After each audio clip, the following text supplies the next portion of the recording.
Cette vidéo commence au 25e jour de voyage déjà pour moi et à ce moment-là on arrive à Uyuni.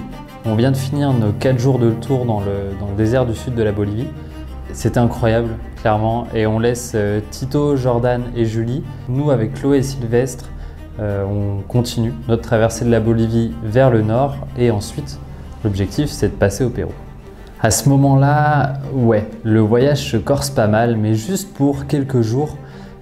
C'est un tournant quand même très important du voyage que j'ai pas énormément filmé parce que c'était un peu compliqué, mais c'est pour ça que j'ai décidé de vous le raconter. On arrive donc à Uyuni, une ville typiquement bolivienne où il y a énormément de bruit, énormément de circulation, énormément de monde et le contraste est assez violent, le choc est assez violent parce que nous on sort de 4 jours de tour dans le désert du sud de la Bolivie où concrètement on a presque vu personne en fait. À ce moment-là, il y a un événement qui se rapproche de plus en plus de nous, auquel on pense aussi de plus en plus, c'est les révoltes au Pérou. Ces révoltes, elles sont concrètement en train de bouleverser notre voyage et en tout cas, elles sont en train de bouleverser ce qu'on avait prévu de notre voyage. En gros, au Pérou, il y a des révoltes qui ont éclaté. À ce moment-là, on le savait déjà depuis plus de 3 semaines, mais on avait quand même l'espoir que ça se calme. Et quand on est arrivé à Uyuni, qu'on a retrouvé un peu de civilisation, un peu de réseau, surtout pour se renseigner sur la situation, on s'est rendu compte que le Pérou était en période de trêve. Il allait falloir qu'on attende la fin de cette période de trêve pour se décider sur est-ce qu'on va ou non au Pérou. Officiellement, on est à peine une dizaine de jours de la date à laquelle on a prévu de passer la frontière. Et ce qui se passe, ce qui ne nous arrange pas forcément, c'est que quand on a passé la frontière en Bolivie, depuis l'Argentine, ça a été un peu compliqué et on n'a pas pensé à prendre un peu plus large sur la date qu'on avait prévue quand on nous a demandé notre date de sortie du territoire bolivien. Donc on se dit qu'on risque de se retrouver dans une situation où on peut ni être en Bolivie ni être au Pérou et là ce serait clairement très compliqué. Ce qu'on sait dans tous les cas, c'est que ce qu'on avait prévu, on ne pourra pas le suivre à la lettre. Donc on annule tous nos hôtels en Bolivie, on annule tous nos hôtels au Pérou. Déjà on n'avait pas les bus de prix puisqu'en Bolivie ça se prend vraiment au jour le jour. Et à ce moment-là, on se retrouve concrètement avec plus grand chose en fait. On a notre itinéraire en tête, on sait par où on peut passer, par où on veut passer, mais on sait ni quand ni comment on va pouvoir y arriver. Arrivé à Uyuni, on arrive à trouver un billet de bus pour Sucre, qui est notre prochaine étape. Là, on découvre les gares routières boliviennes. C'est vraiment une expérience à vivre. Dans les petites villes comme Uyuni, c'est une rue, les bus se garent juste au bord de la rue et c'est très souvent des femmes qui crient les destinations jusqu'à que le bus soit plein. Donc ça fait énormément de bruit parce que ça crie vraiment dans tous les sens et généralement on a l'impression qu'il y a un concours à la personne qui criera vraiment le plus fort et le plus souvent pour te vendre le billet de bus. On part donc le soir de Uyuni à 22 h et on roule de nuit jusqu'au lendemain matin 7 h. On arrive à Sucre. Et ce qui se passe à Sucre, c'est que j'ai pas énormément filmé puisqu'on en a surtout profité pour se poser et essayer d'étudier tous les cas possibles dans le cas où on puisse pas aller au Pérou, sachant que cette situation devenait de plus en plus crédible en fait.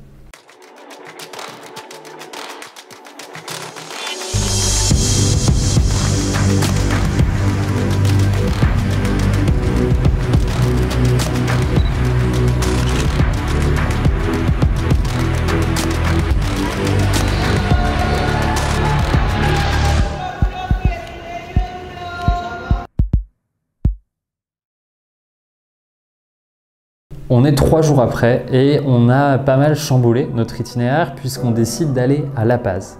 On retourne à la gare routière, on arrive à trouver un billet de bus qui part le soir même. Dans la cohue générale des gares routières boliviennes, on arrive à trouver notre bus et on trace direction La Paz. Le bus, il a un trou, mais il roule, alors il roule. Vous êtes deux débiles à filmer. D'ailleurs, on était convaincus que La Paz c'était la capitale de la Bolivie, alors que pas du tout. En fait, la capitale de la Bolivie, c'est Sucre, la ville où on était juste avant. Mais c'est vrai que La Paz, c'est quand même une ville énorme qui est très importante, notamment économiquement pour la Bolivie. On arrive à 7-8 heures, pareil, à La Paz. On va directement à notre hôtel, on se pose et directement, on va visiter La Paz. La Paz, cette mégalopole de 765 000 habitants comme accrochée à la montagne, bouillonne. Une ville impressionnante, ultra vallonnée, à tel point qu'on y trouve un immense réseau de téléphériques pour se déplacer.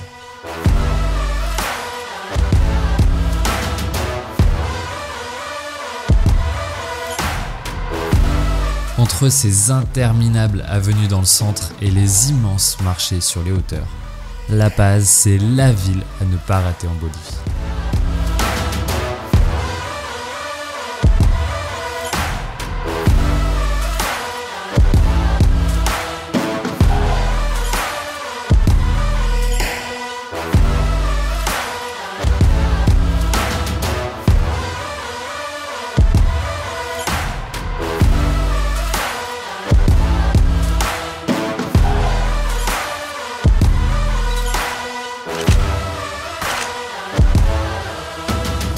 Mais depuis qu'on est passé à Sucre et qu'on a étudié les différentes possibilités qui s'offraient à nous, on sait encore moins ce qui nous attend.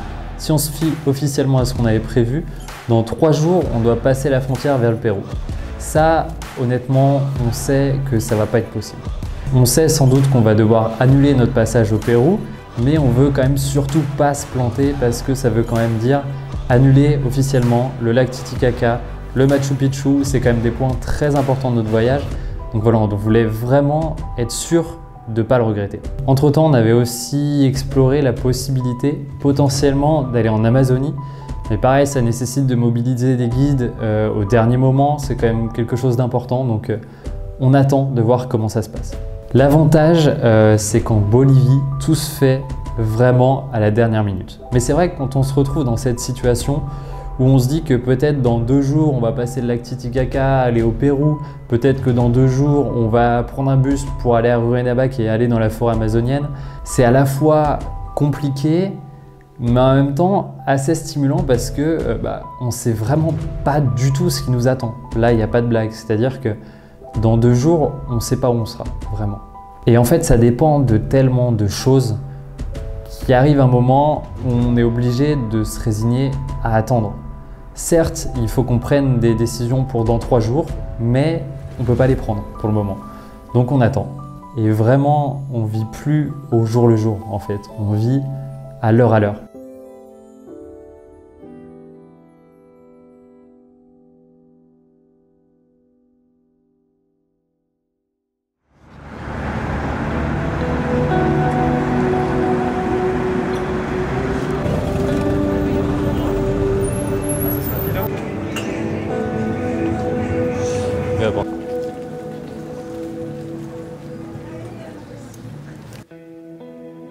Ah ça y est, j'ai... Oh là là, oh là là... Pff, ouais, bah, c'est mort.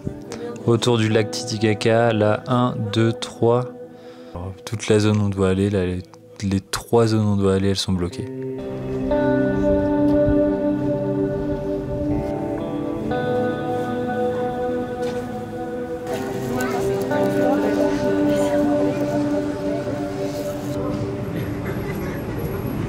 Je pense que vous l'avez vu, dans tous les cas on a renoncé d'aller au Pérou à cause de la situation actuelle malheureusement. Du coup on va sûrement aller en Amazonie à la place, mais c'est pas si simple. En plus on a eu quelques problèmes à la frontière avec des noms qui sont pas bons sur les documents. Faut qu'on prolonge notre visa pour pouvoir rester du coup plus longtemps que prévu en Bolivie.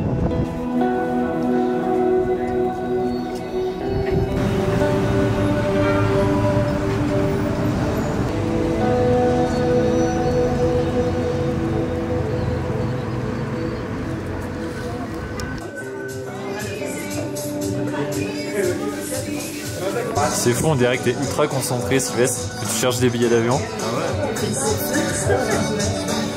On a officiellement abandonné le Pérou. La Paz, Lima, tout droit en avion, c'est triste.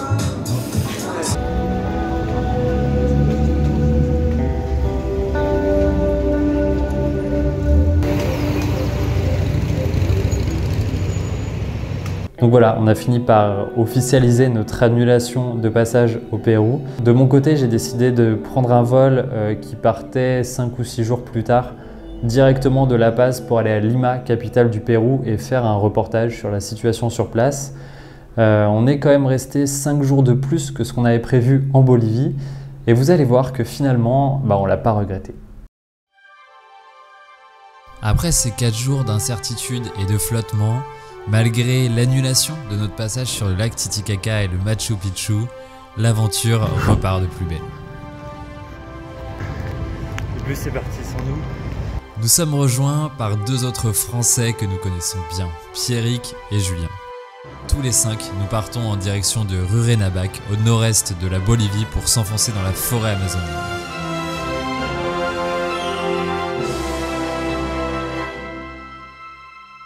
Quatre jours incroyables, bien loin de la civilisation, en immersion dans les villages autochtones et à la découverte de tout cet univers. Mais tout ça, c'est dans 2 semaines, lundi 20 mars à 19h sur la chaîne. Très important, pensez à vous abonner pour ne pas rater tout ça, je vous assure que vous ne serez pas déçus. Et si vous ne l'avez pas vu, je vous invite à aller voir la vidéo précédente dans le désert d'Uyuni, des paysages et une aventure à couper le souffle. Une vidéo dont je suis vraiment très fier et qui n'a pas tant marché que ça. C'est bien pour ça que je la pousse un peu. Nous on se dit à bientôt pour une prochaine vidéo. C'était Nomade. Salut.